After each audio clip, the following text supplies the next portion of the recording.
Well, I'm in the process of working on some home office redesigning. I'm thinking I'll add a paint color to this back wall. I have some new artwork coming in.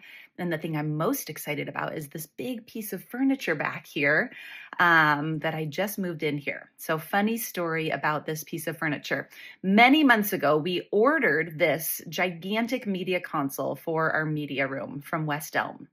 And when it came, the furniture deliverers had a heck of a time getting it up the stairs and into the media room. It's this huge, heavy piece of furniture. Well, they delivered it and we started looking at it and there were some scratches on it. Not a huge deal, except this wasn't a cheap piece of furniture. So we reached out to West Elm and they were so kind, responded and said, "Oh, we'll send you a new piece." So they sent it.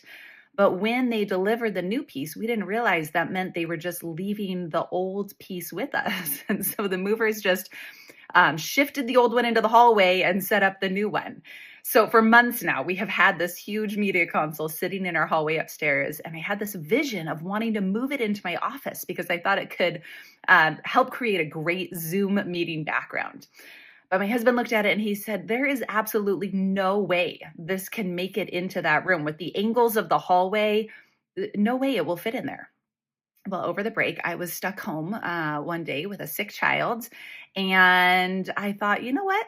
I'm going to give this a whirl. So I got some of those furniture sliders because this thing is so heavy. Like it was so hard for me to even get the sliders under the legs, but I did. I took the door off and slowly I was able to, centimeter by centimeter, inch it into this room.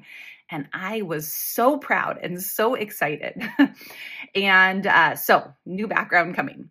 Anyway, long story short, what's my point here? My point is that our brains so prefer what we know to be certain and true. And they really struggle to be open to something that maybe seems a little uncertain. So in this case, seemed very unlikely that this would fit. And so we both just kind of wrote it off as impossible right away.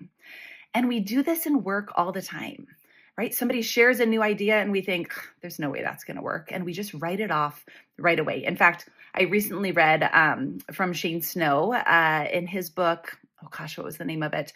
Dream Teams, that 95% of people think they are more open-minded than average. That's logistically impossible. 95% of us cannot be above average. So here we think we're open-minded, but in fact, we aren't very open-minded and we quickly make assumptions and decisions.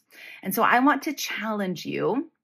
If you are someone in your organization who tends to struggle to be open-minded to new ways of doing things, especially if you've been there a long time, pause, catch yourself making those quick judgments, and instead challenge yourself to give it a shot. Challenge yourself to consider maybe this media console could just wiggle its way into this tiny office. Challenge your assumptions on how open-minded you actually are.